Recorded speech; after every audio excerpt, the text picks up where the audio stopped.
What is poppin' YouTube? Back again with another video. Today we are doing my week 7 waiver wire ads. Exciting week 6. Deion Jackson being top running back, like a lot of things that were unexpected that we weren't able to predict. But we're excited for another week because that's why we play fantasy football, because we're trying to beat our league mates. And even when our studs do not produce, the weeks still go on. So without further ado, let's hit that intro.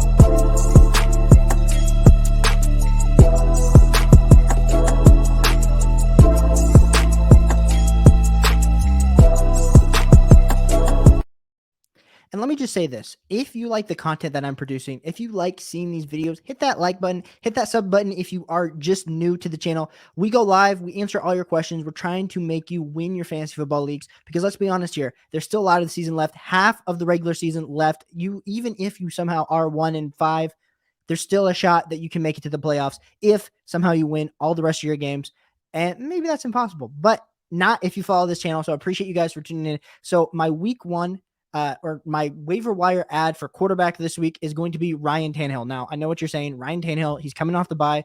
The Titans have just been handing the ball off to Derrick Henry. Treylon Burks is hurt. Robert Woods hasn't been amazing. Why do I think Ryan Tannehill should be potentially a flyer? So let's be clear. I'm going to give you 3 quarterback flyers that if you absolutely are desperate to need a quarterback, there's some potential here. So if we look here on Player Profiler, we will see very quickly as Ryan Tannehill is blocking the graphic, we can see 5 games, 126 passing attempts, 965 yards, which isn't really that great. 7.7 yards per attempt. He does have 23 rushing yards, 6 total passing touchdowns, which puts him at 13.6 fantasy points a game, putting him as the QB 27. Now you might be saying, Caleb, why do you value Ryan Tannehill like that? Why should he be someone that I'd be looking to add this week? Well, he's playing the Colts, and the Colts defense has been absolutely atrocious. So that would be my number one reason that I'm looking to add Ryan Tannehill. My second quarterback flyer is going to be not Marcus Mariota. That's my next one, but Jimmy G. Jimmy G playing the 49ers. They are going up against the Kansas City Chiefs. Patrick Mahomes, high scoring offense. If we look here at Player Profiler, you guys will quickly see that he has played in 4 games, 107 passing attempts, and he's averaging 14.5 fantasy points a game. Now, that will not win your matchup if you're having the QB 23 going out there. I totally hear you on that. But if we actually look last week on what he did, last week, he actually let us find Jimmy G. If we keep scrolling down, he was the overall on PPR points, the overall player number 29, putting up 18.9 fantasy points a game. Now, that might not win you a league, but that also won't lose you a league. And sometimes when you're super desperate with these quarterbacks on bye, that is what you are looking for. And let us go to now our third QB flyer. It's going to be Marcus Mariota. Our boy finally targeted Kyle Pitts. We are excited for Marcus Mariota. But why am I throwing him out as waiver wire? Now, I would not be feeling great if I had to throw Marcus Mariota in there.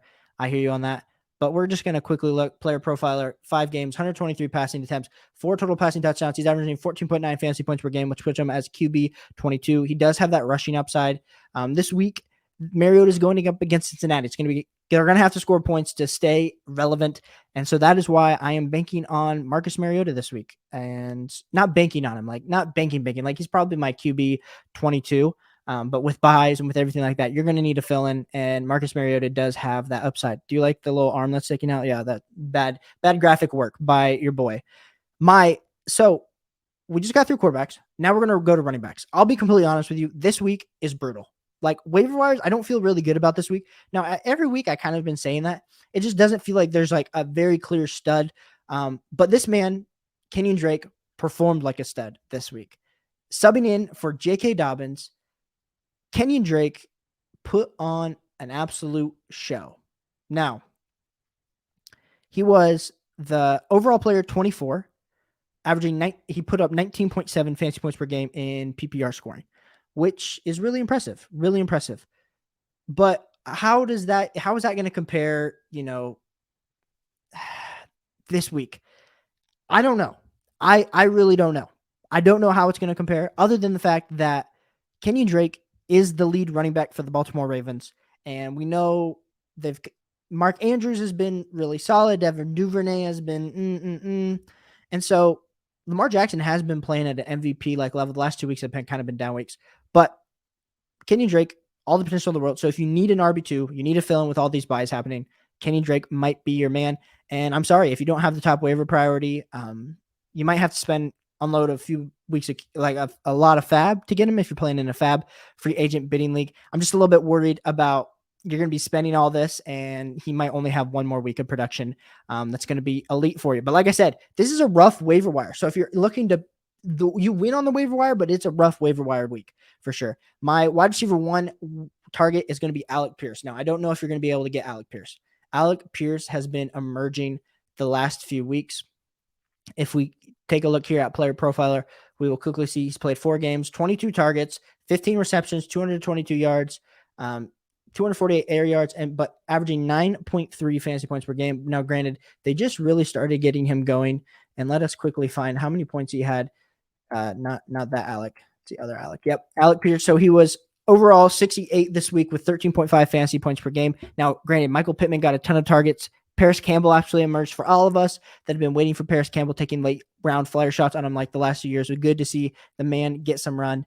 Alec Pierce, my wide receiver 1 target. Colts have been having to throw the ball more. Jonathan Taylor, is he going to be back this week or is it going to be Naheem Hines?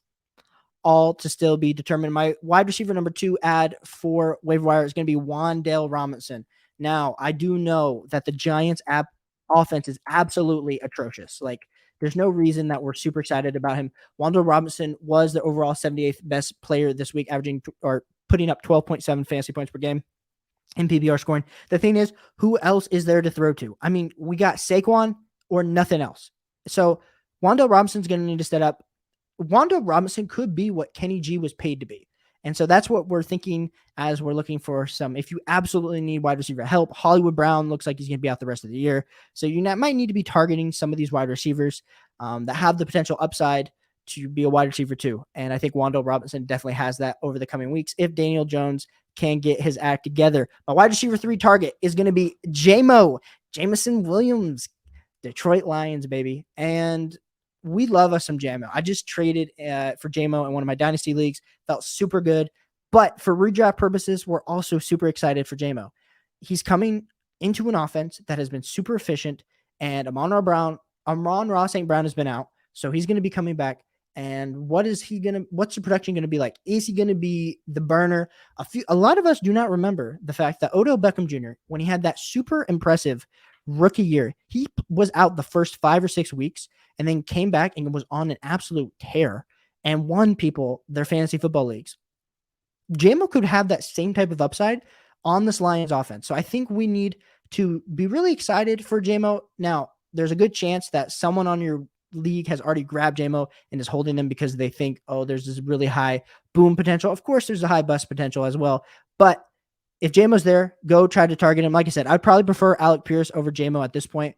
But depending on how strong your league is, if you're a contender, Wan'Dale Robinson might not move the needle for you. JMO actually might move the needle a little bit more. And I didn't give a tight end prediction for this week, but I'll throw one out there for you guys. A waiver wire target. Robert Tonyan was targeted a lot by Aaron Rodgers. Now, we've all said in the preseason that Robert Tonyan was the guy to go after. We thought he might be like the number 2 receiving option after Allen Lazard. Romeo Doubs has kind of cemented himself as the 1. Lazard kind of has cemented himself as the 2. And so therefore Robert Tonyan is probably like the 3rd on the pecking order, which is not a great Packers passing offense.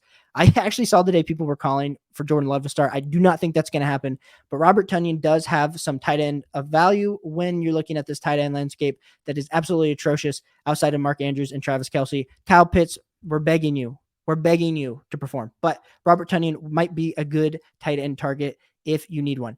If you guys have tuned in this whole time, appreciate you guys so much. We're going to be releasing my running back rankings for this week tomorrow, my wide receiver rankings on Thursday, and on Wednesday. And we're going to be going live this week to answer all your questions, your trade questions, as well as we're also going to be releasing some dynasty content this week. So hit that subscribe button, hit that like button as we continue to finish out the regular season for fantasy football. And we're just starting. We're almost halfway there. So why did I say finish? Because we are finishing the league so that you can win the championship. So I'll catch you guys on the next one.